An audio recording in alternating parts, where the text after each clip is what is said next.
ini sempat dihakimi warga hingga tak sadarkan diri. Kedua pelaku benar-benar nekat merampok perhiasan di toko emas di Pasar Langgapayung, Kabupaten Labuhan Batu Selatan, Sumatera Utara.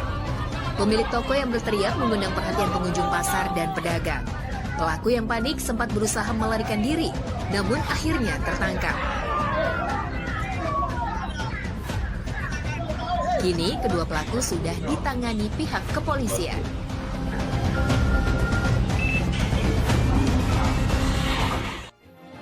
Assalamualaikum pemirsa, bagaimana kabar Anda hari ini? Semoga sehat dan selalu bahagia. Seperti biasa, sebelum beraktivitas, kita update dulu yuk seputar informasi menarik agar pagi Anda lebih berisi. Bersama saya, Erlang Purbaya, ini dia Cakrawala selengkapnya.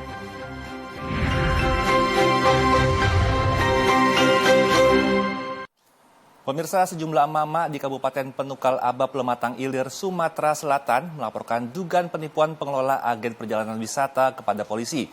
Setelah membayar uang jutaan rupiah, impian untuk berlibur ke berbagai destinasi wisata di Bali belum juga terwujud.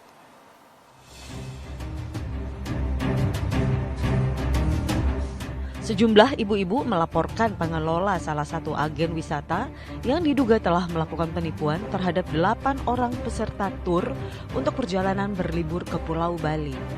Para korban mengaku mereka telah membayar uang paket wisata liburan kepada terduga pelaku senilai Rp2.200.000 per orang.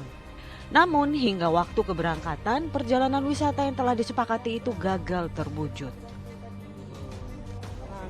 Ini dia nginfoi itu ya? Iya, melaporkan Dewi Tour karena telah membatalkan perjalanan kita ke Bali secara sepihak. secara sepihak tanpa konfirmasi ke kami. Sebelumnya dijadwalkan berangkat tanggal berapa? Tanggal 24 Juni kemarin. Hari Senin kemarin. Ya. Tapi sejauh ini ibu-ibu semua ada 8 orang ini ditinggalkan. Iya, betul. Jadi kita melaporkan ada dugaan unsur penipuan ini. Betul. Dari laporan ini, dari terlapor akan kita panggil untuk kita mintai keterangan dan kita mediasi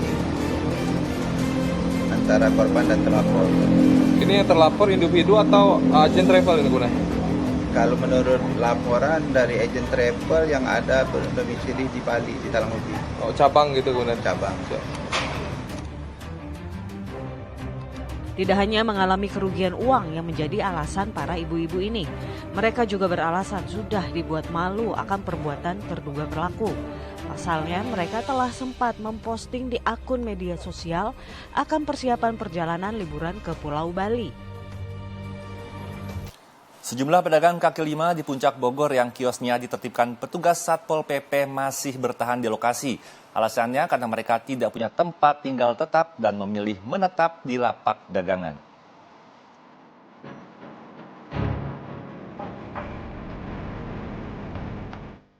Pasca pembongkaran lapak jualan kaki lima di sepanjang jalur Puncak Bogor, Jawa Barat, sejumlah pedagang terlihat masih bertahan di lokasi lapak mereka. Sejumlah pedagang membersihkan lapak dagangannya setelah dibongkar petugas Satpol PP Senin kemarin. Mereka bertahan lantaran tak memiliki tempat tinggal yang tetap, bahkan sebagian dari mereka menetap di lapak dagangannya. Sri Haryanti, salah satu pedagang yang lapaknya digusur hanya bisa pasrah bangunannya digusur petugas Satpol PP. Ia terpaksa bertahan lantaran tempat tinggalnya menyatu dengan lapak dagangannya. Bersama suami dan 5 anaknya, mereka memilih bertahan lantaran tak memiliki sanak saudara di kawasan Puncak. Kalau umpamanya jualan di rest area, kita makan apa? Anak sekolah apa? Biaya dari mana? Gitu kan, nggak ada usaha lain. Makanya itu pemerintah teganya gitu. Teganya sama orang begini, nggak punya miskin. Coba jualan di rest area makan. Menantar mah katanya bayar lagi, katanya. Dan sekarang kita gratis. Sebelumnya, ratusan bangunan lapak pedagang kaki lima yang berdiri tanpa izin di sepanjang jalur Puncak, Kabupaten Bogor, Jawa Barat dibongkar oleh petugas Satpol PP Senin kemarin. Usai bongkar, kini bangunan liar yang berada di pinggiran jalan itu tinggal menyisakan puing-puing bangunan. Server Pusat Data Nasional atau PDN yang berpusat di Kominfo lumpuh sejak Jumat 21 Juni 2024 lalu. Hal ini berimbas pada sejumlah layanan imigrasi, salah satunya di kantor imigrasi kelas 1 Tanjung Perak, Surabaya.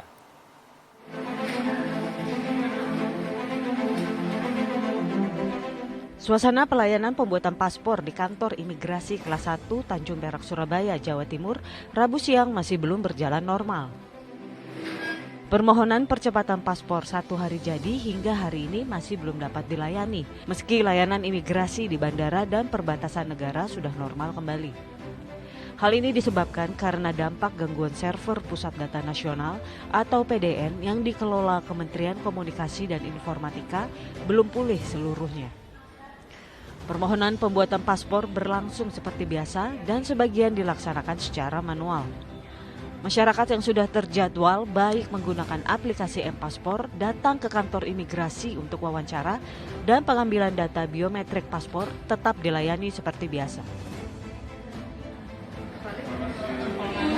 Kendala sistem kita yang sejak hari Sabtu ya masih berdampak saat ini ya secara bertahap ya pemberian dokumen keimigrasian itu masih mendapatkan kendala. Karena apa? Permohonan yang sudah kami terima dari masyarakat baik itu melalui M-Paspor maupun walk-in kita bisa terima ya.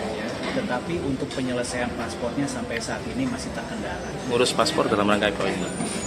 Dalam rangka wisata menuju ke Singapura. Ada kendala proses nggak, Pak? Sejauh ini belum ada. Kalau di sini belum, cuma kalau di aplikasi ada sedikit error. Gitu ya. Iya. Tapi biasanya kalau mengurus paspor itu jadinya lama apa enggak, Mbak? Katanya sih 1 minggu ya, belum. Server PDN Kominfo diharapkan bisa segera pulih dan kembali normal, mengingat banyak pelayanan publik yang sangat bergantung pada data server tersebut. Diretasnya server Pusat Data Nasional menimbulkan kekhawatiran di masyarakat dan berikut tanggapan dari masyarakat atas peretasan yang terjadi di Pusat Data Nasional. Sangat disayangkan ya Mbak sebetulnya gitu karena mungkin peretasan ini atau penyerangan siber ini kan tidak hanya 1 kali saja gitu ya, sebelum-sebelumnya kan kita tahu ada penyerangan atau peretasan ini juga gitu ya. Kita cukup kaget juga kalau Pusat Data Nasional itu diretas sama hacker. Jadi maksudnya berarti pemerintah kita ini harus lebih hati-hati lagi untuk menjaga data-data masyarakat Indonesia. Jangan sampai ada kebocoran dan itu sangat berbahaya untuk kita sebagai masyarakat. Ya kalau misalnya PDN diretas ini sebenarnya Pusat Data Nasional berarti semua data kita kan pasti udah bocor ya. Nah ini kan nggak tahu oknumnya siapa. Saya merasa bahwa ini adalah selalu jadi masalah serius. Dari dulu juga udah pernah dan itu sering menurut saya. Dulu juga ada hacker dari US, sekarang juga US lagi nih kayaknya ya. Dan menurut saya kayaknya pemerintah ini kurang aware dengan cyber kita ataupun dengan data-data kita tuh kurang dikunci. Jadi kita kayak merasa tidak aman dan nyaman sekarang mau melakukan apapun. Sekarang aja kita juga takut di data-data kita bisa aja dijual ke luar negeri buat pinjolnya orang di sana, kita nggak pernah tahu kan. Jadi kalau menurut saya sih ini kesalahan yang terus-menerus dilakukan pemerintah yang belum ada jawabannya sih. Dan kemarin juga nggak percaya sih, karena sebenarnya kan udah bocor lama ya dari data zaman EKTP aja udah bocor. Beberapa kali juga ada informasi soal ada jutaan ya, bukan ratusan ribu lagi tapi jutaan data masyarakat Indonesia tuh bocor. Dan sebenarnya kalau dibilang percaya nggak percaya sih, ya kali ini tidak akan bocor, sebenarnya nggak percaya karena dari sebelumnya tuh udah bocor sejak kasus EKTP waktu itu. Seorang anak di bawah umur diduga dinikahi secara siri oleh oknum pengasuh pondok pesantren di Lumajang, Jawa Timur tanpa sepengetahuan orang tuanya. Keluarga korban tidak terima lantas melaporkan kasus ini ke pihak kepolisian.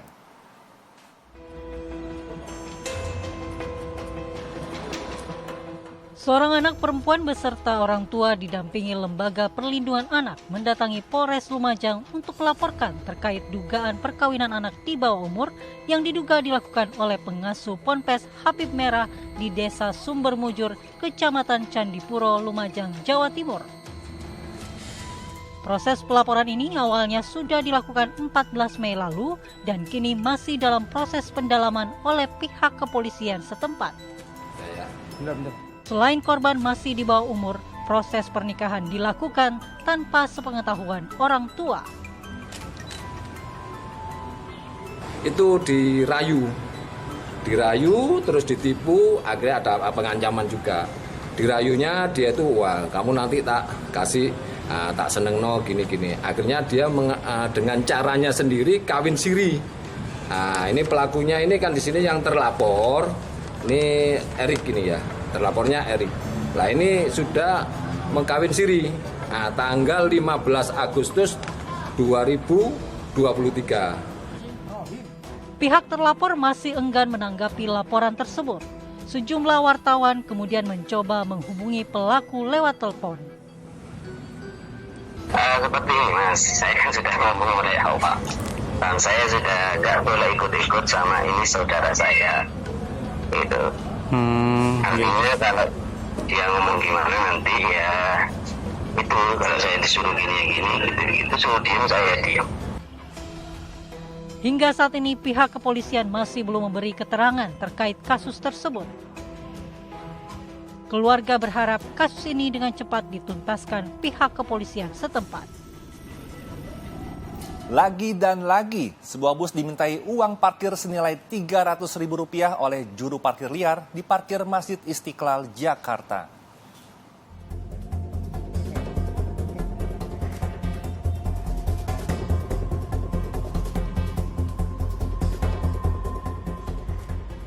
Rekaman video amatir ini memperlihatkan para jukir Masjid Istiqlal yang meminta uang parkir kepada bus pariwisata saat sedang menurunkan penumpang. Padahal pihak bus mengaku sudah izin ke petugas dinas perhubungan untuk menurunkan penumpang. Ternyata tindakan premanisme tersebut disertai ancaman berupa akan merusak kaca bus bila supir tidak memberikan uang yang diminta. Bapak baru kali ini memang tapi masa 150 sih itu dong Pak. Biasanya ada uang kebersihan, uang apa ini enggak, kita minta 50 bersih Pak. Iya tapi masa 150 sih. Dari keterangan pihak Dishub DKI Jakarta menyatakan pelaku sudah membuntuti bus itu sebelum menepi ke depan Istiqlal untuk menurunkan penumpang. Polisi berhasil mengidentifikasi 3 jukir liar yang berinisial B, R, dan F. Sedangkan pelaku lainnya masih dalam pengejaran. Pekan lalu, kejadian serupa juga terjadi di lahan parkir Masjid Istiqlal. Saat itu, polisi langsung bergerak cepat menangkap para pelaku yang mematok tarif Rp150.000. Polda Sumatera Utara meminta klarifikasi pihak sekolah SMA Negeri 8 Medan atas aduan masyarakat terkait kasus pungutan liar yang diduga dilakukan oleh pihak sekolah. Dinas Pendidikan Provinsi Sumatera Utara telah menemui kepala sekolah dan meminta untuk meninjau kembali keputusan tersebut.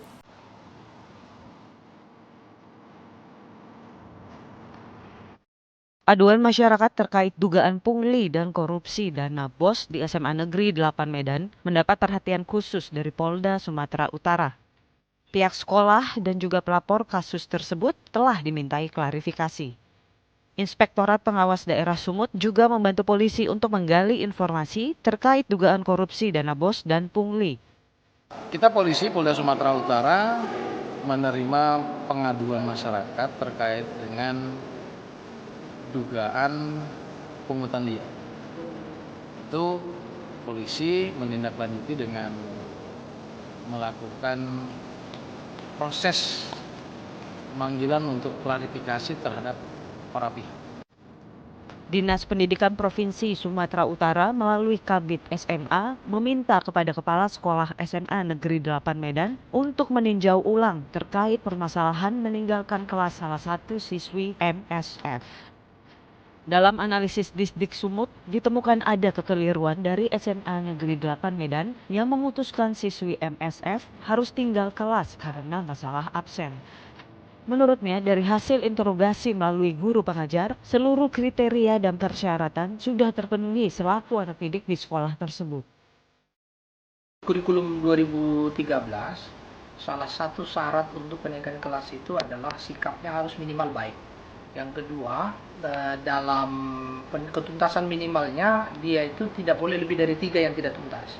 Yang ketiga, absensinya itu, ini yang debatable sesungguhnya. Ada yang menyampaikan 75%, tapi sesungguhnya di Permendikbud 36 itu bahasanya itu seharusnya sekolah menentukan kriteria ketuntasan dan kriteria kelulusan. Sementara itu, Kepala Sekolah SMA Negeri 8 Medan, Rosmaida Asyana Purba, membantah bahwa siswi MSF tinggal kelas karena sentimen pribadinya terhadap orang tua. Rosmaida juga menegaskan tidak akan mengubah ketentuan status siswi MSF yang sudah tinggal kelas ini. Saya nggak paham maksudnya ditinjau ulang untuk kemana? Yang tinggal kelas itu. Ya? Yang anak yang tinggal kelas itu ditinjau ulang lagi. Kalau ada masukan untuk yang anak ini lebih baik, kenapa tidak? Tapi tidak mengubah ketentuan daripada sekolah. Karena itu menjaga integritas kami. Dari hasil penelusuran, peraturan kehadiran 90% tersebut baru disusun pada 20 Juni lalu, sehari sebelum pembagian rapor. Anehnya, peraturan ini seolah dikebut hanya untuk membuat MSF tinggal kelas. Hal tersebut dikuatkan dengan keterangan Kepala Bidang SMA Dinas Pendidikan Provinsi Sumatera Utara saat ditemui awak media di kantor. Dinafis Polda Sumatera Barat melakukan olah tempat kejadian perkara kematian Afif Maulana, seorang siswa SMP yang diduga tewas dianiaya polisi. Namun Kapolda Sumatera Barat meyakini kematian Afif akibat loncat dari jembatan Sungai Kuranji.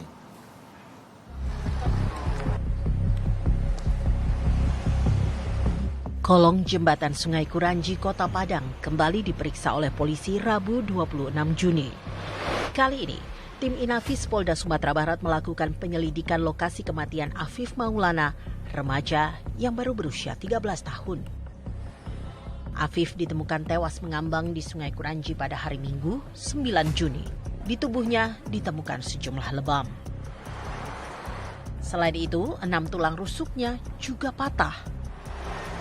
Kapolda Sumatera Barat Irjen Suharyono meyakini siswa kelas 1 SMP itu tewas karena loncat dari jembatan Kuranji, bukan akibat dipukuli sejumlah polisi.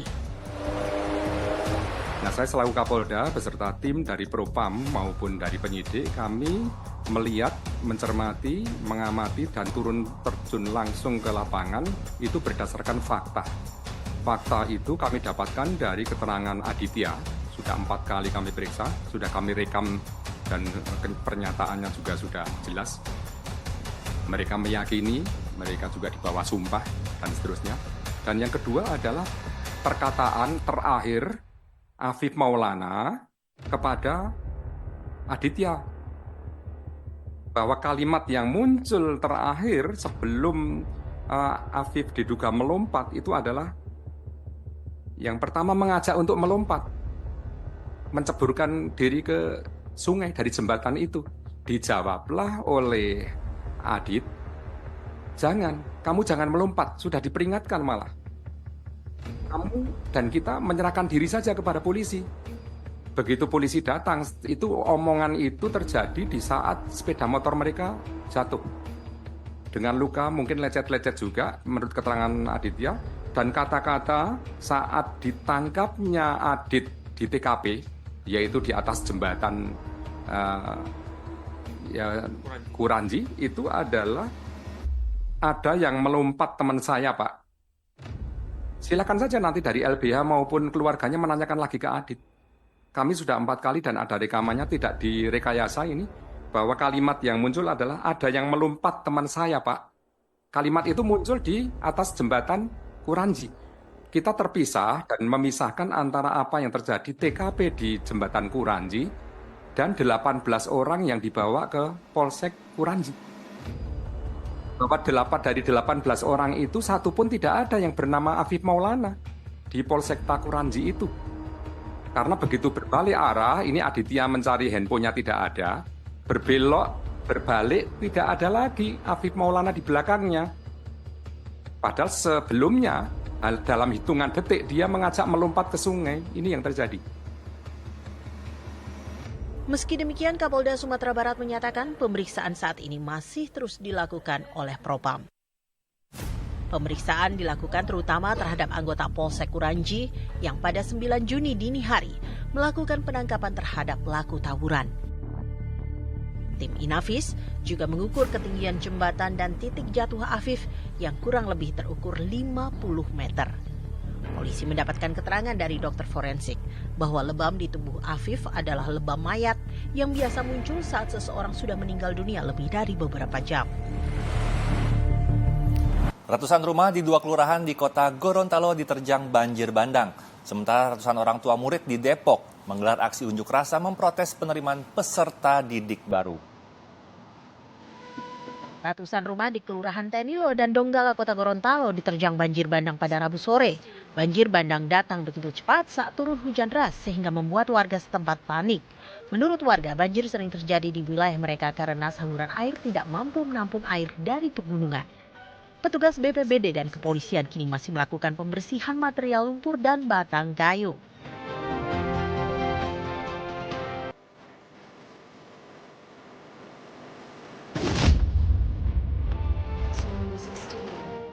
Ratusan orang tua siswa bersama kelompok relawan Dewan Kesehatan Rakyat menggelar aksi unjuk rasa soal sengkarut permasalahan proses penerimaan peserta didik baru atau PPDB di depan SMA Negeri 4 Kota Depok, Jawa Barat.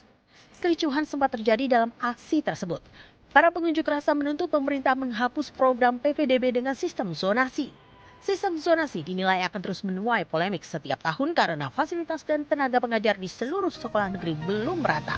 Hal ini tetap akan menarik minat calon siswa untuk berusaha masuk ke sekolah negeri favorit.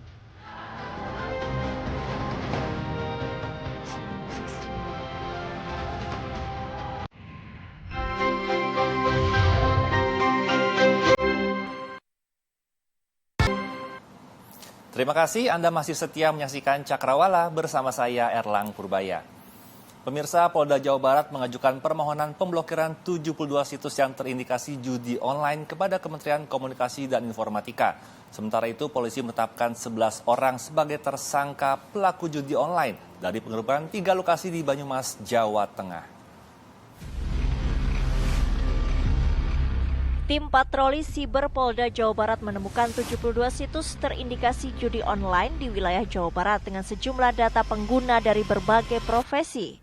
Kabid Humas Polda Jawa Barat Kombes Pol Jules Abraham Abbas menjelaskan bahwa pihaknya telah mengajukan permohonan pemblokiran terhadap 72 situs tersebut kepada Kemenkominfo melalui Barreskrim Polri. Ada kurang lebih 72 akun, 72 situs yang terindikasi judi online. Nah, terhadap 72 situs yang terindikasi judi online ini telah kita minta untuk dilakukan permohonan pemblokiran. Kita mohonkan kepada Kementerian Komunikasi dan Informasi atau Kominfo. Tentu kita melalui pihak Barreskrim Polri. Saat ini Polda Jawa Barat terus melakukan patroli siber di media sosial dan media online sebagai langkah pencegahan terhadap kasus-kasus perjudian online. Sementara itu, Satreskrim Polresta Banyumas menetapkan 11 orang pelaku perjudian online dari penggerebekan 3 lokasi di Purwokerto, Kabupaten Banyumas, Jawa Tengah. Modus para pelaku menggunakan perangkat komputer dengan kedok bermain game untuk membuat ID secara masif. ID tersebut lalu dimainkan untuk menghasilkan chip yang nantinya dijual dan dipromosikan di media sosial. Kapolda Jawa Tengah Irjen Pol Ahmad Lutfi menjelaskan satu tersangka yang berperan sebagai pemodal saat ini masih buron. Demikiannya jumlahnya ada 11 tersangka. Yang satu, ulangi, masih kita DPO-kan. Ini adalah pemodal. Jadi pemodalnya kita DPO-kan, yang sekarang lagi kita kejar. Terus segera kita lakukan penangkapan yang identitasnya sudah ada. Kemudian yang kedua, perputarannya omset per hari hampir 30 juta. Jadi 30 juta per hari. Dari omset perputaran di level 2 dan 3. Dalam kasus ini, polisi menyita sejumlah barang bukti diantaranya 502 set komputer, 90 buah PC, 11 unit HP, 3 set DVR CCTV, 134 flash disk, 4 buku tabungan, 62 modem, 8 buah switch hub, serta uang tunai 11 juta rupiah. Mobil dinas milik Kasat Lantas Polrestabes Medan terlibat kecelakaan dengan mobil pribadi di perempatan Simpang Juanda, Jalan Katamso, Medan, Sumatera Utara. Berita ini sekaligus menutup perjumpaan kita pagi ini. Saya Erlang Purbaya pamit undur diri. Tetap semangat, sampai jumpa dan wassalamualaikum.